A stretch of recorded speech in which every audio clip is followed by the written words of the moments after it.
इतिहास साक्षी है कि पुण्य भूमि भारत की गाथा भारत की अस्मिता, गौरव और राष्ट्रीय स्वाभिमान के लिए विदेशी आक्रांताओं से संघर्ष की महान गाथा है। बर्बर आक्रांताओं ने भारत की आत्मा पर चोट करने और भारत का अपमान करने के लिए हमारी संस्कृति और आस्था के केंद्रों को उद्ध्वस्त किया। सोमनाथ, काशी, मथुरा और अयोध्या के मंदिरों का तोड़ा जाना आज भी भारत की स्मृतियों में जीवित है। सन 1528 में अयोध्या में भगवान श्री राम के मंदिर का मुगल आक्रांता बाबर द्वारा तोड़ा जाना ऐसी ही एक अक्षम्य घटना थी जिसने सीधे भारत के सम्मान और आत्मा पर चोट की।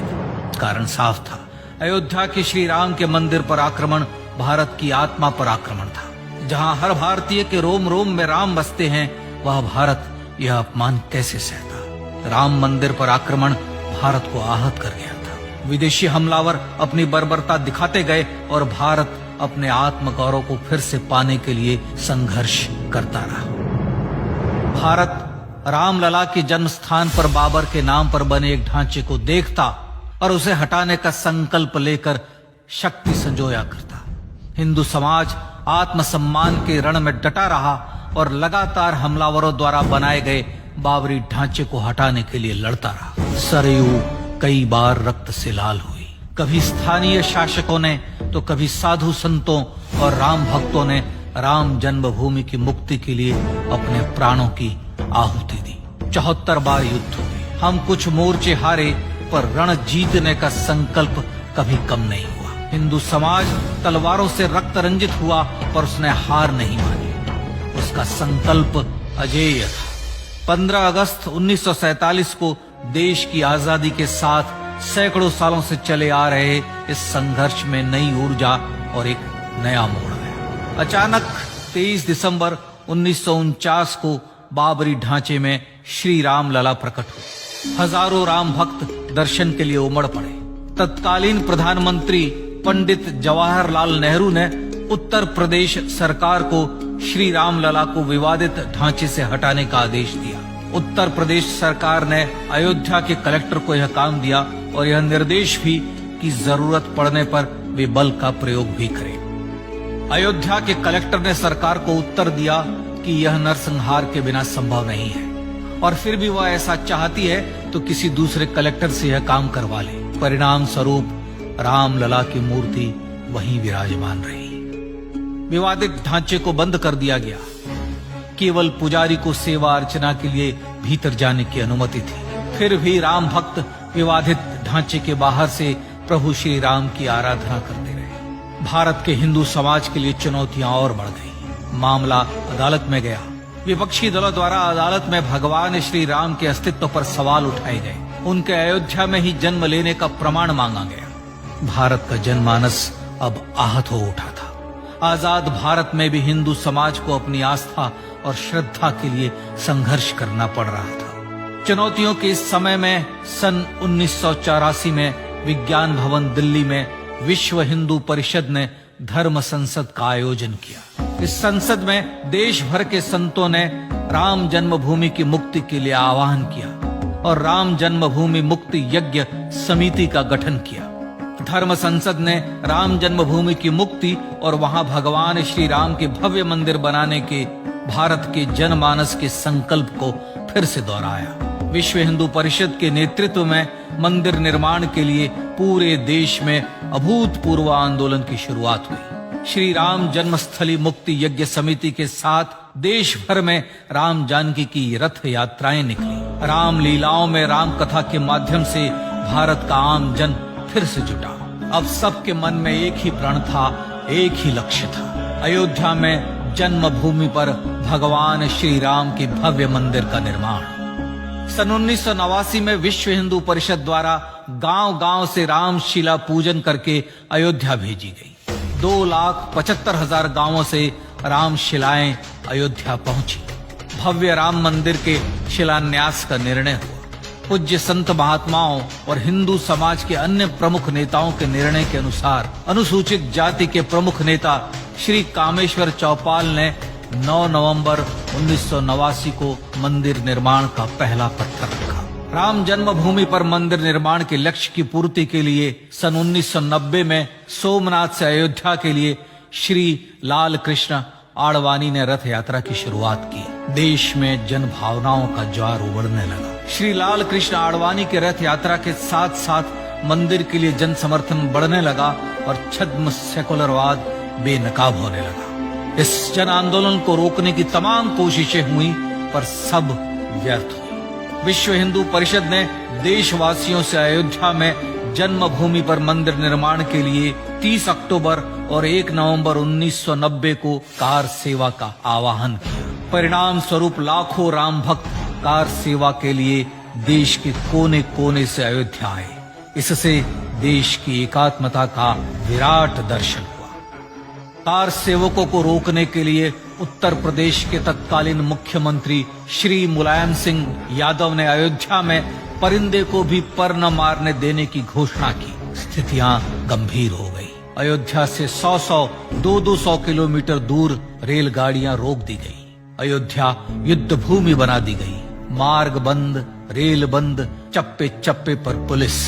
अयोध्या सैनिक छावनी में बदल गई। राम नाम पर ऐसी पाबंदी कि अर्थी ले जा रहे लोगों तक को रोका गया क्योंकि वे राम नाम सत्य कह रहे थे। लेकिन सैकड़ों किलोमीटर की यात्रा कर कार सेवक अयोध्या पहुंचने लगे। राम के गीत गाते, होठों पर हंसी और पांव में छाले लिए राम काज के लिए राम भक्त देश विदेश से अयोध्या पहुंच ही गए।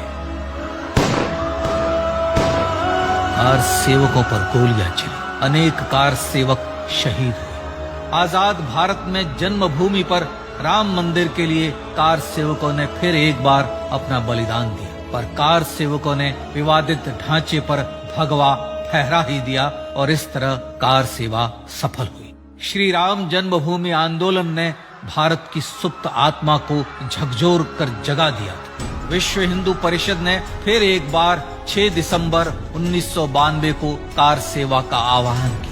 राम भक्तों को कार सेवा करने देने के लिए अदालत में प्रार्थना की गई, पर अदालत ने कोई निर्णय नहीं दिया। परिणाम स्वरूप बौद्ध, जैन, सिख, स्वामीनारायण संप्रदाय, गायत्री परिवार, हर पंथ मत विचार के हिंदू एकत्र हो गए। छूत अछूत का भेद मिटा, जाति की पहचान मिटी। हम सब हिंदू, हम सब सिंधु बन गए। राम सिंधु में ज्वार उठा और देखते ही देखते 6 दिसंबर 1992 को श्री राम जन्मभूमि से बाबरी ढांचा सदा के लिए हट गया।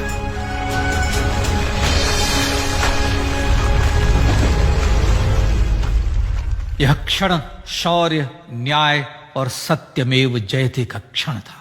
यह तो धर्मस्ततो जय का क्षण था। पर संघर्ष की गाथा यहां जाकर भी नहीं रुकी। छद्म सेकुलरवादियों द्वारा भारत और भगवान श्री राम के इतिहास को झुठलाने के लिए अदालतों में चुनौतियों का सिलसिला चलता रहा, जो 1950 से चल रहा था। हिंदू सिखों के बीच से गुजरते हुए भगवान श्री राम का दर्शन करने के लिए विवश थे। यह स्थिति थी आजाद भारत में श्री राम और राम भक्तों की। पर सत्य को तो जीतना ही था।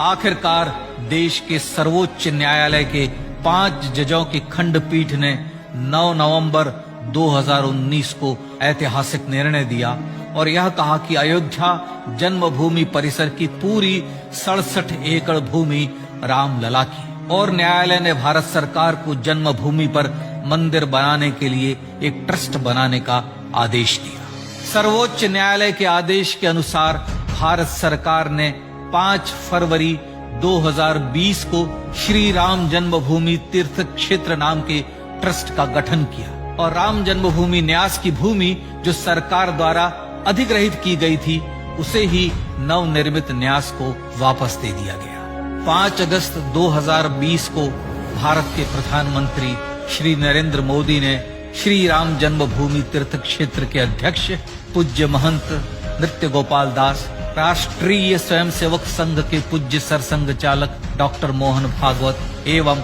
उत्तर प्रदेश के मुख्यमंत्री श्री योगी आदित्यनाथ की उपस्थिति में श्री राम जन्मभूमि पर भगवान श्री राम के भव्य मंदिर के लिए भूमि पूजन कर निर्माण कार्य का शुभारंभ किया। इस तरह लगभग 500 वर्षों से राम जन्मभूमि की मुक्ति के संघर्ष का पटाक्षेप हुआ। अपने आत्मसम्मान और राष्ट्रीय अस्मिता के लिए इतना लंबा संघर्ष विश्व के इतिहास में बेजोड़ है। श्री राम भारत की आत्मा, भारत की परिभाषा, हमारे राष्ट्रीय आदर्शों और जीवन मूल्यों के प्रतिनिधि मर्यादा पुरुषोत्तम हैं, जो हर हिंदू के होठों पर जन्म से मृत्यु तक रहे, बस यही हर हृदय में प्रार्थना होती है। राम भारतीय राष्ट्रीय स्वाभिमान और आसेतु हिमालय से समुद्र पर्यंत तक जन जन को एकात्मता के बंधन में बांधने वाले रक्षा सूत्र है। अयोध्या स्थित श्री राम जन्मभूमि पर बाबर का हमला वास्तव में भारत के स्वाभिमान और राष्ट्रीयता पर हमला था। प्रधानमंत्री श्री नरेंद्र मोदी द्वारा श्री राम जन्मभूमि पर राम मंदिर का पुनः निर्माण न केवल बाबरी मानसिकता का पराभव है, बल्कि संपन्न, सुखी, सुसंस्कृत, सर्वशक्ति संपन्न स्वराष्ट्र का सूर्योदय भी है। यह उस राम राज्य की दिशा में वह कदम है जिसकी अभिलाषा राज राजेंद्र चोल, कृष्णदेव राय, छत्रपति शिवाजी महाराज से लेकर महात्मा गांधी तक ने की थी।